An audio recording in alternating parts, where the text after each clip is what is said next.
देख कर रहा है कि 10.5 सेंटीमीटर त्रिज्या के वृत्त के त्रिज्यखंड का क्षेत्रफल है 69.3 सेंटीमीटर स्क्वायर। तो त्रिज्यखंड का हमको लिखता है कि कोण ज्ञात करें। ठीक है, तो देखिए त्रिज्यखंड जो होता है वृत्त का, अगर ये वृत्त है तो दो त्रिज्याओं से घिरा हुआ क्षेत्र को हम लोग कहते हैं त्रिज्यखंड। तो ये पार्ट हो गया लघु त्रिज्यखंड और ये पार्ट हो गया दीर्घ त्रिज्यखंड। हमको निकालना है कोण थीटा।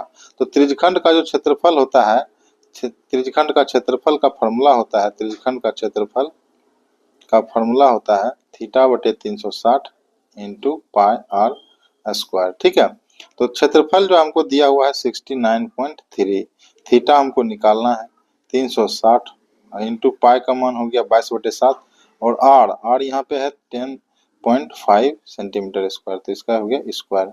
अब देखिए हमको अगर थीटा निकालना है तो सारा को इस साइड देना पड़ेगा।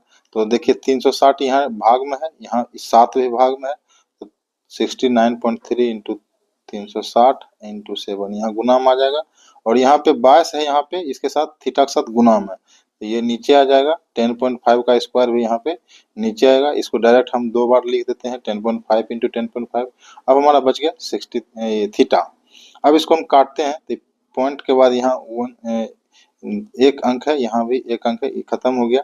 तो अब इसको इससे काटते हैं, तो 11 से अगर काटे तो 11 दूनी 22 और 11 छक 66 और 3 ये कट गया, 11 छक 66 3 बचा और 11। ठीक है, अब इसको काटिए 21 से अगर काटते हैं तो 21 बचे 105, 21 दिया 63, फिर इसको पॉइंट उड़ाइए, यहाँ पे 0 हो गया। ठीक है, अब अगर हम काटते हैं इसको 5 से तो ये हो गया 14 बार में कट गया।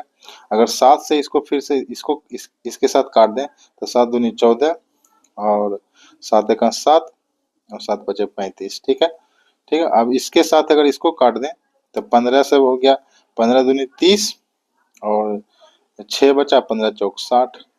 ठीक है, ये कट गया। 2 से 2 कैंसिल हो गया, यानी 24 और 3 बच गया, 24 गुना 3 हो गया 72, यानी थीटा इक्वल टू हो गया 72। आंसर हमारा हो जाएगा ऑप्शन बी।